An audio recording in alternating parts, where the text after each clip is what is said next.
Voltamos para o segundo bloco do seu programa Medicina e Saúde. Hoje aqui, Dr. Jacinto Filho, falando de dores abdominais, processos cirúrgicos do abdômen, do aparelho digestivo.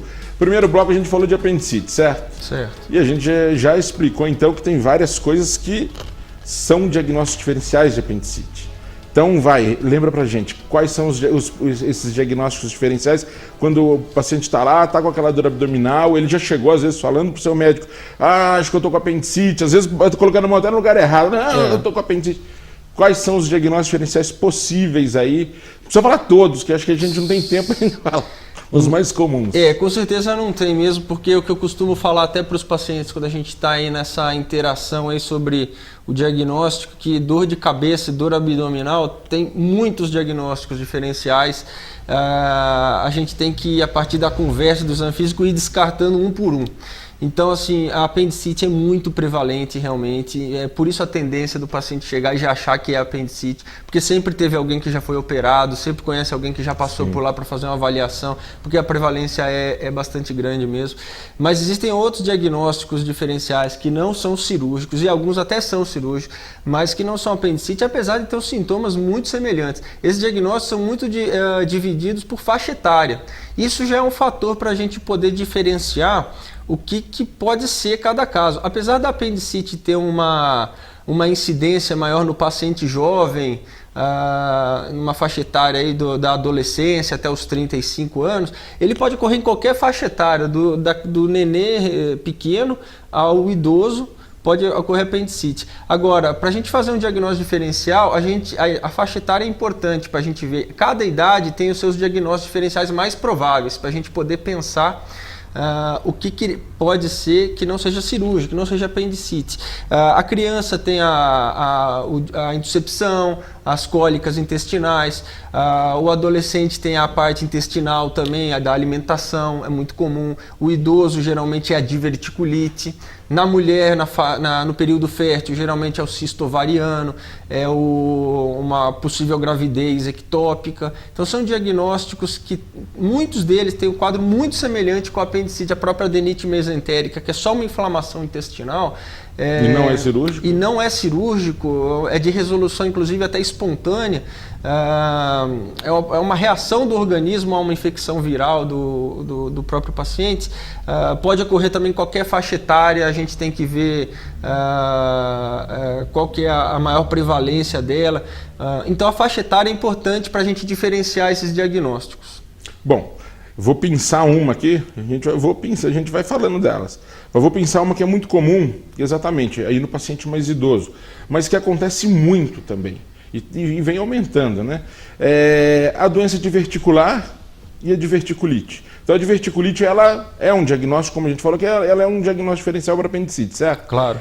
Bom, todo mundo que tem doença diverticular tem diverticulite? Explica a diferença de doença diverticular e diverticulite. A doença diverticular, na verdade, é uma doença, na verdade é uma doença inerente a nós, ao ser humano, porque ela é decorrente do próprio envelhecimento do nosso corpo.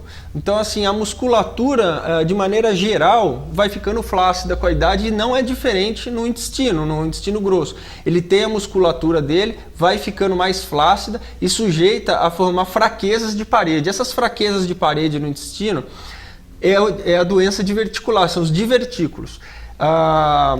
De maneira geral, isso não dá sintomas, mas deixa o paciente sujeito a ter sintomas, que seria então a diverticulite, que seria uma inflamação desse tecido que é mais sensível a ter sangramentos, a ter inflamações, a ter alguma infecção.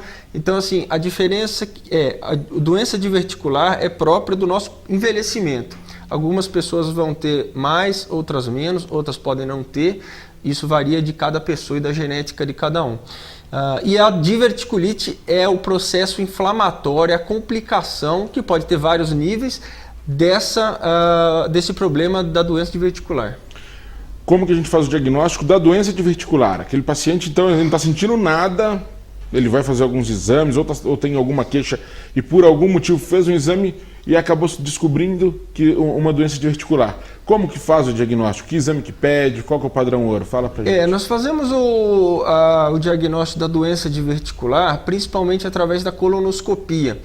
Muitas vezes nós fazemos a colonoscopia, nós pedimos a colonoscopia no consultório, independente do paciente estar assintomático, como até uma forma de prevenção a outras patologias, doenças inflamatórias e principalmente o câncer de cólon a partir de certa idade nos homens e nas mulheres. A gente costuma fazer essa profilaxia de maneira regular. E na maioria dos casos a gente não acha, como é um exame preventivo, o câncer de cólon ou a lesão indicativa de tumor, mas a doença diverticular a gente acha com muita frequência. E aí cabe a orientação do paciente de como prevenir que essa doença diverticular vire uma diverticulite. Isso é uma coisa muito importante. A gente vai fazer um adendo que a colonoscopia, a importância do exame da colonoscopia, na verdade, não é exatamente para fazer o diagnóstico da doença diverticular, não. Mas são pólipos, etc., que podem evoluir mal, como você disse, né? Exatamente. A gente faz preventivo, né? A gente faz, no nosso meio existe uma incidência muito grande de câncer de cólon. Então é um exame importante porque é uma patologia que, quando é diagnosticada no início do quadro, o tratamento é curativo. Exato. Né? Mas na maioria dos casos a gente acaba achando a patologias benignas, como na grande maioria dos casos a doença diverticular a partir de certa idade, é mais comum nos pacientes, geralmente nos idosos. E aí cabe a nós, os profissionais, a orientar o paciente a como não levar a uma complicação da doença diverticular, que é a diverticulite. Está muito ligado principalmente à alimentação. Exato, o intestino tem que estar funcionando, como é que é?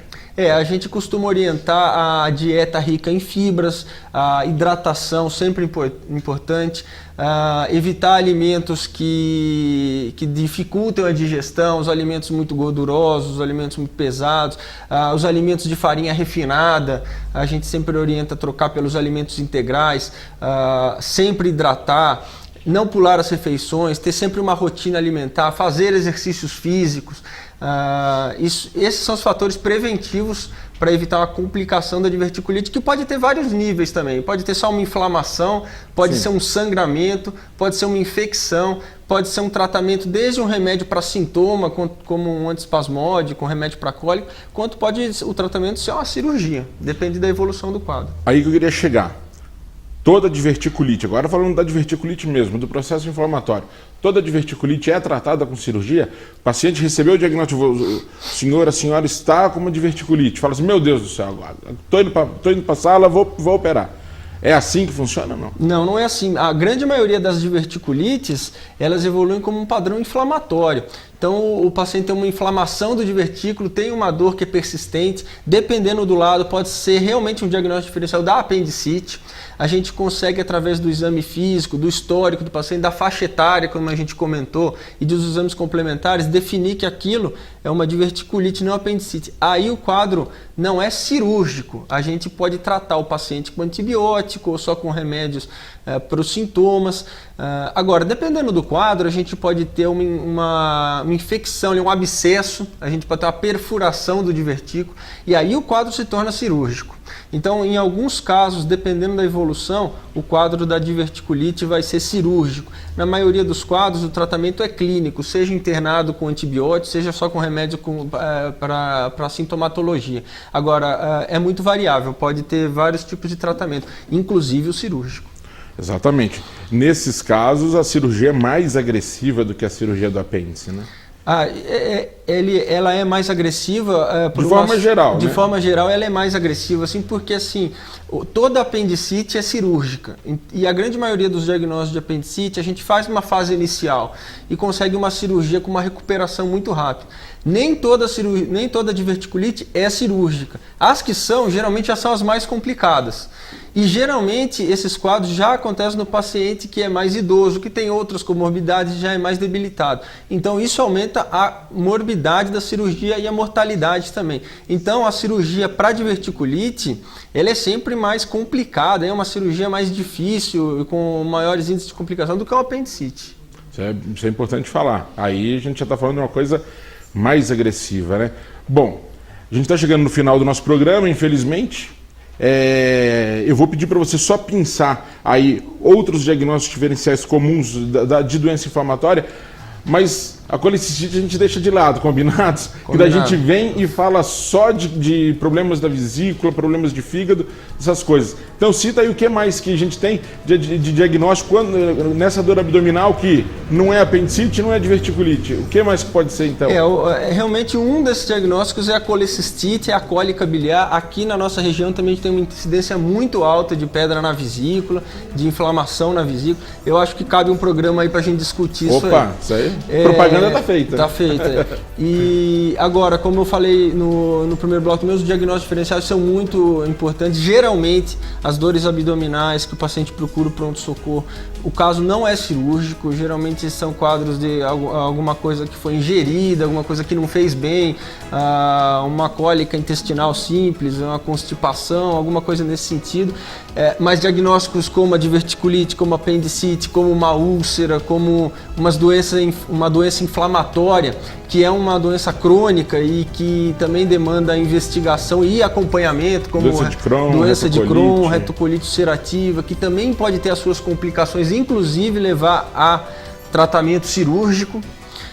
São diagnósticos aí possíveis, né? Então, assim, a recomendação, teve a dor abdominal, recorra ao pronto-socorro. Na maioria dos casos, seu médico vai apenas te orientar. Suspeitando de alguma dessas patologias, ele vai direcionar o tratamento. Apendicite, cirúrgico. Diverticulite, depende do grau. Vamos ver se a gente vai tratar ou se vai precisar internar. Doença inflamatória, de maneira geral, acompanhamento ambulatorial com o seu médico. Então, teve qualquer alteração abdominal, qualquer sintoma diferente, procure ir lá ao hospital, converse com o médico, que a grande maioria dos casos vai ser resolvida ali mesmo, e o que não for resolvido ali mesmo vai ser resolvido aí nos próximos passos. Doutor Jacinto Filho, eu agradeço a presença.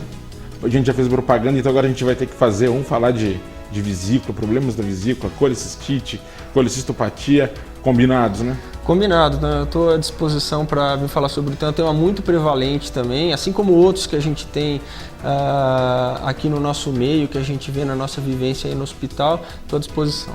E aí a gente fala de cirurgia por vídeo também. Tá, né? Bom, tá combinado? Tá fechado? Certo.